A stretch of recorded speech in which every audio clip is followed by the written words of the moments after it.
This is Crazy Kev here, and I'm here with my man, Westin Wilson. Wilson, how we doing, my man? Good. Just out here in India. It's just did two seminars a day. Yeah. Very nice. So, with you being in India, I mean, talk to us a bit more about how you kind of like it and what you kind of seen so far over there. So this is my first time back in 5 years. It's definitely changed a lot. The culture is kind of shifting to become more westernized. And there's a little bit more money in India now. Um, so and even in the MMA scene, like the talent level, I was surprised that, like, with the grappling and stuff, at how more advanced it's gotten. When I was out there 5 years ago, or when I was out here 5 years ago, I mean, I pretty much tapped everybody. There were a couple guys that were pretty tough this week, that I've been training with. So obviously, I'm not out here permanently. I'm just here for work, but it's been fun getting a new look. Yeah, no, it's definitely awesome to hear. No doubt about it. Now, you're talking about some of these guys in India that were maybe a little bit harder to tap out. Are these guys that could potentially be in the UFC one day? I mean, talk to us a bit more about who these guys are. Um, I don't know. It's hard to say. I mean, I think if some of these guys would leave India, definitely. The thing is with Indians, they're either all in on striking or all in on grappling. They're not really mixing it very well. So I would say they definitely need to leave and get a new look. Obviously, there's only two Indians in the UFC right now. You have Pooja Tumar and you have Jubilee, Anshul Jubilee. So um, I think Pooja actually leaves the country, and I don't think Anshul does. I was just talking to his teammate. He came down and trained with me this week. But yeah, he was saying that Anshul doesn't leave the country. So and he feels that Anshul should leave the country, go to Thailand, go to the States, something like that. No, that's definitely some interesting insight for sure, man. Now, when you're saying this stuff, I mean, when they're all focusing on just striking or grappling, I mean, why is that? How come they just focus on one martial art? I don't think they have like a lot of high level coaching like the city I'm at in Pune. Uh, right now I think there's one black belt here. I don't even know his credentials. I didn't go to his gym this week, but yeah, there hasn't been a lot of black belts who've like come and set up shops and trained out of here. They do have like a strong tie into wrestling. But their form of wrestling's like in the mud. It's called Dungal? Dungal? Yeah, Dungal. Um, so their wrestling is strong, and there was a couple of strong wrestlers. The fine mechanics of jujitsu, though, they struggled. And then the striking wise, like a lot of them have like a karate or taekwondo background. Um, so yeah, it's interesting. I did two seminars a day, and one gym they definitely were better at a higher level than the other gym. The other gym was farther behind. Um, but I am impressed that there's such a passion for MMA out here in India. Awesome to hear that the passion's out there, and I'm glad to hear that you've been helping out with the seminars, no Yeah, doubt about it. it's like the third largest sport. That I think cricket, football, and then MMA. Wow. WWE, maybe WWE takes it, but yeah, it's like the third, fourth like most watched sport here in India. Yeah, no, that definitely makes sense for sure, man. No doubt about it. Now you've been talking a little bit about doing seminars and whatnot, but it's been a little bit since we've seen you in the cage. I mean, do you have any plans on maybe when we could see you back in there? I'm told September or October. Um, so it's not a fact of, you know, some of it was self-imposed waiting, and other was I just haven't gotten booked. Uh, I obviously I told the UFC I wanted to fight before July, because I knew I was gonna have to go to India for work, for my day job. and they didn't get me anything for July, so I said end of August, which looks like all the end of August stuff is booked. And the only openings that they got are like I think there's like one spot on the second, one spot on the ninth, but that's too soon for me.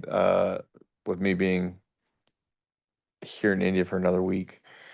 Um, so yeah, I just talked to my management at Wonderboy's fight, and the UFC alluded that we're looking at September, October.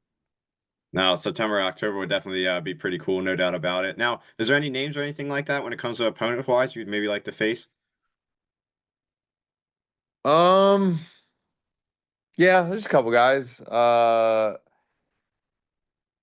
Like more of a grappler base. I think that Eric Silva kid in Brazil would be fun. He's from Venezuela, so bring in South American talent.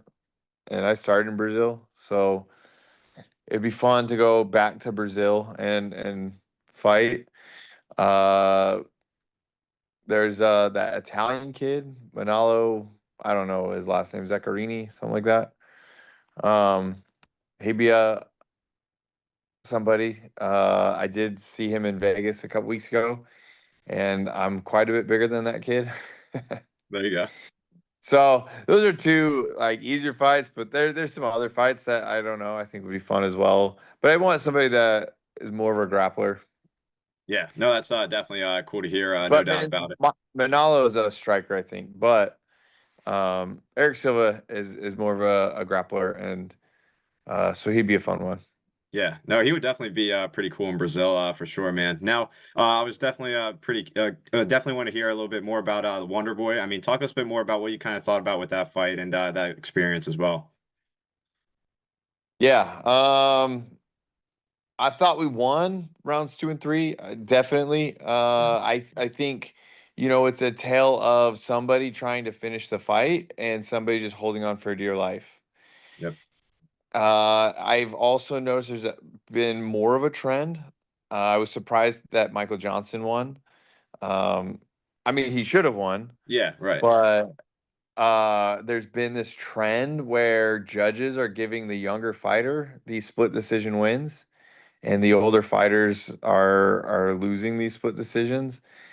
Uh, Jan Blachowicz versus Carlos Holberg was one of those. You had the last two Jose Aldo fights. Um, and so it's just I feel like it's this trend where these older fighters are, I think, doing enough to win, and the judges are giving the decision to the fighter who's just holding on the cage. And then even then, like they gave Bonfim two takedowns, and he didn't even hold the takedowns, and then they scored the round for the grappling. And it was like you can't consider grappling holding on to somebody on the cage and not doing anything. And then you have the other guy punching him in the face and doing whatever he can to like make it exciting. I don't know. I mean, it definitely came down to that third round. Um, and the other thing is we rocked them and wobbled them in the third round too. So that should have been enough. Like it was just that last 2 minutes that Bonfim held on. Yeah. Yeah, no, I definitely agree, especially when it comes to those fights you name dropped as well too. Now, another thing I was curious about, I mean, you as a fighter, I mean, you're mentioning like, the damage versus like the control. I mean, you as a fighter, I mean, what do you think they're kind of scoring more nowadays, that damage or that control?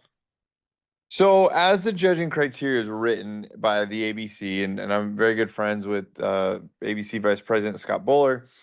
Um, the number one judging criteria on a round is which fighter had more effective striking or grappling.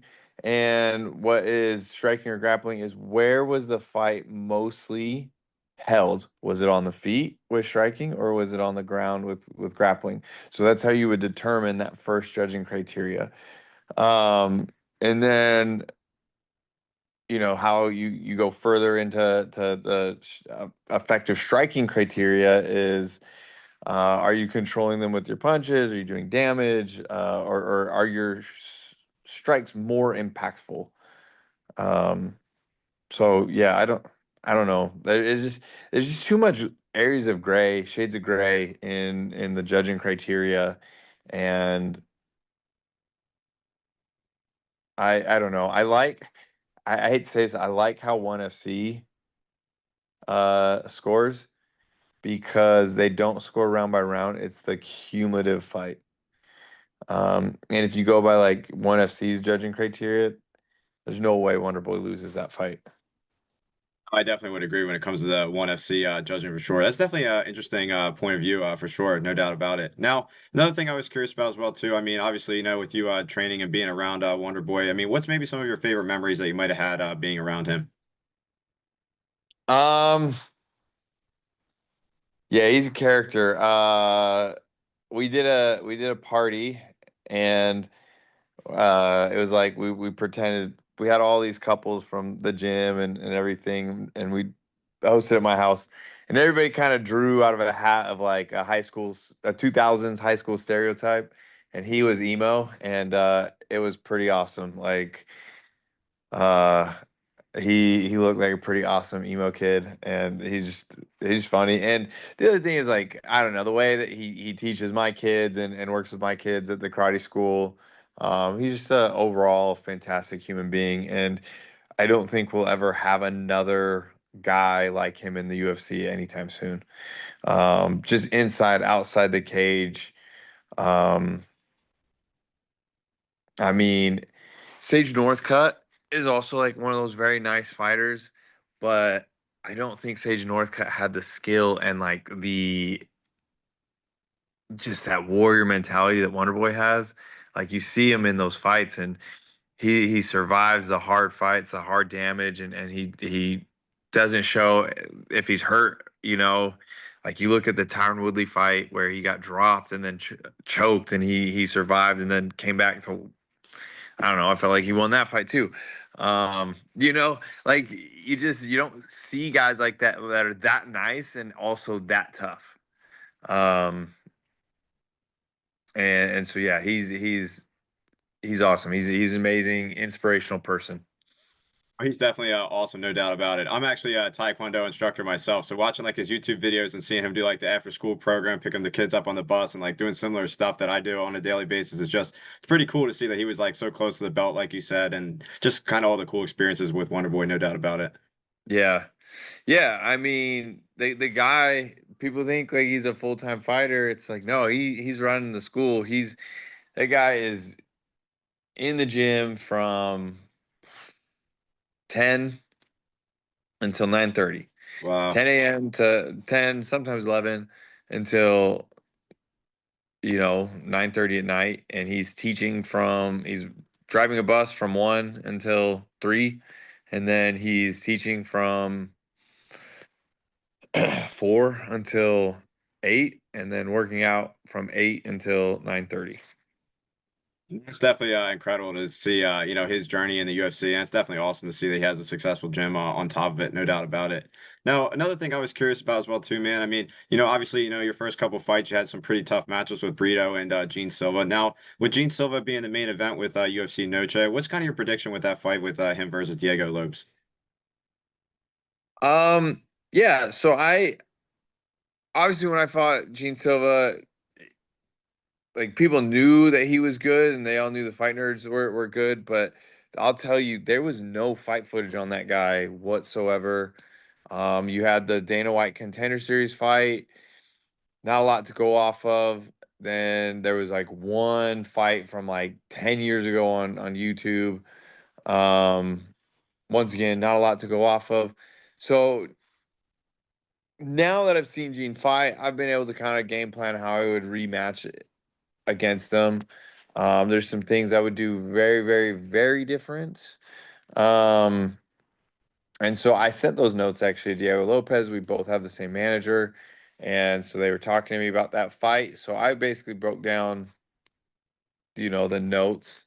Honestly, Diego is a tough kid, and I think Diego can actually take it. Um, I'm not gonna say what I would do, and I'm not gonna say what I told Diego to do. Um, we'll see on UFC Noche what happens. I definitely think it's going to be a fun fight for no doubt about it. And another thing I was curious about as well too. I mean, when you first were joining the UFC, you actually said in another interview that like the MMA media actually broke the news to you. They were kind of messaging you through Instagram. They were also sending you like the contract picture as well too. I mean, how'd they even get that picture? I mean, talk to us a bit more about how this all kind of unfolded. I think Brito is the one who sent it to him, and he was one that broke the news. And then it was like a half a day later that um my manager called me and told me, because I guess how it all happened is they threw it was down to me and Dennis Bazookia. I don't know why Dennis Bazookia didn't get the call. I mean, he did shortly thereafter, but um we went to bed being told by UFC that I wasn't going to get signed. And then I guess Sean made the call to Ed Soares and Brito at like 3 in the morning. And then Brito like told some Instagram reporter. And then that Instagram reporter immediately told me. I didn't, I mean, my phone was on silent, so I didn't check my messages or anything. So I woke up at like 7 o'clock that morning, realizing, and so I was like, I don't think any of this is true, yada yada yada. And then they sent me the pictures of like the contract, being like, look, your name is in Brito's new contract. And so then I called my manager, and so then Jason House, he's like, well, no, like as of 3 o'clock last night, nothing happened. And so he's like, well, let me find out. And so then he calls me like 4 hours later, and he's like, yeah, it's official. Welcome to UFC. Wow, that's definitely a wild story, no doubt about it. That's definitely pretty crazy that that kind of happened for sure. Now, Weston, man, it's been definitely awesome having you on the show. I appreciate talking to you for sure. What's maybe your final message out there for the fans watching this video? Um, yeah, just, you know, keep being fans. No, I don't know. You can expect some big things, hopefully, soon.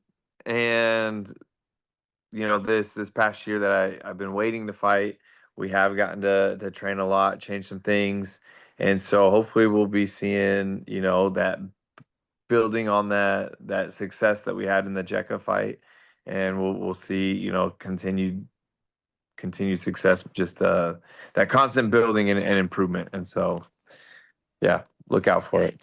Yeah, no, we're definitely looking forward to seeing you return maybe in September and October. And I appreciate you taking the time and best of luck in your upcoming journey, my man. All right, thanks, Karen. Appreciate it.